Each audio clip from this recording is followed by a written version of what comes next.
একদিন ফেসবুকের পেজ উল্টাতে উল্টাতে একটা ভর্তার ভিডিও আমার নজর কাটলো। যেই দেখা সঙ্গে সঙ্গে ভর্তাটা বানানো। তারপরে আমি ভর্তাটার পুরোই ফ্যান হয়ে গেলাম।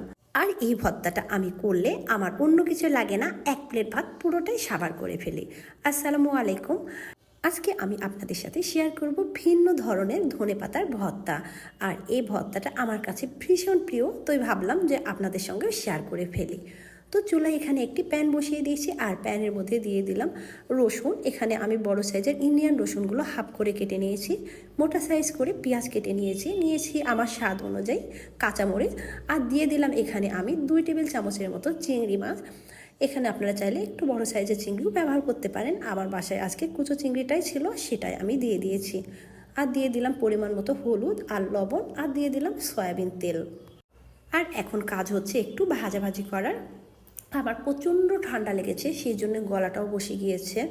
আমি চুলার হিটটা মিডিয়াম করে এগুলো ভেজে নেব।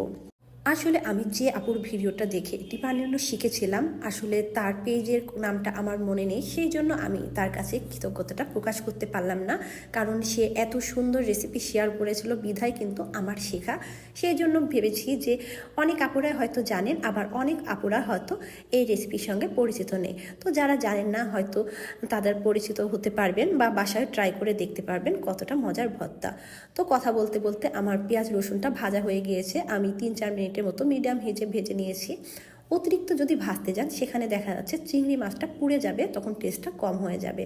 তো এখানে আমি ধনেপাতা দিয়ে দিলাম, দেশি ধনেপাতা ব্যবহার করার চেষ্টা করবেন। আমি 1 আঁটি ধনেপাতা কুচো করে কেটে নিয়েছি আর এই ধনেপাতাটা অ্যাড করে দিয়েছি। এখন একটি বিষয় হলো, ধনেপাতাটাও মিডিয়াম হিটে আপনারা ভেজে নেবেন, কিন্তু খুব কড়া করে ভাজবেন না। অতিরিক্ত কড়া করে ধনেপাতাটা ভেজে নিলে কিন্তু স্বাদটা তেমন লাগবে না। জাস্ট ধনেপাতাটার কালারটা চেঞ্জ হবে আর পানিটা শুকিয়ে আসলেই ধনেপাতাটা ভাজা হয়ে যাবে। তো আমার ধনেপাতাটা ভাজা হয়ে গিয়েছে, এর চাইতে বেশি ভাজলে কিন্তু ভর্তাটা মজা লাগবে না। এখন আমি এটা মোটামুটি ঠান্ডা করে নেব, আর ঠান্ডা করে এটি আমি ব্লেন্ড করে নেব। পাটায় বাটলে ভালো হতো, কিন্তু আমি ব্লেন্ডারেই ব্লেন্ড করে নেব। তো আমি ব্লেন্ডারে ব্লেন্ড করে একটি বাটিতে উঠিয়ে নিয়েছি, আর এখানে অ্যাড করে দিলাম একটু লবণ, কারণ আমার কাছে বাটার পরে লবণটা একটু কম মনে হচ্ছে। আর দিয়ে দিলাম এখানে কাঁচা পেঁয়াজ কুচি, আর অবশ্যই এই কাঁচা পেঁয়াজ কুচিটা অ্যাড করবেন, কারণ কাঁচা পেঁয়াজ কুচি অ্যাড করলে এই ধনেপাতার স্বাদ আরও বহুগুণে বেড়ে যায়। আর দিয়ে দিলাম এখানে হাফ টেবিল চামচের মতো সরিষার তেল। তো এখন এই সমস্ত উপকরণ খুব ভালোভাবে নেড়েচেড়ে মেশানোর পালা। আমি খুব ভালোভাবে নেড়েচেড়ে মিশিয়ে নিচ্ছি, আর মেশানোটাও কমপ্লিট। দেখতেই পাচ্ছেন ভর্তাটা আমার অলমোস্ট রেডি। আর ওইদিকে আমি কিন্তু আমার প্লেটে ভাত উঠিয়ে রেখেছি, কখন আমার ভর্তা হবে আর কখন আমি খাবো। তো সবাই ভালো থাকবেন, আজকে এ পর্যন্তই। আল্লাহ হাফিজ।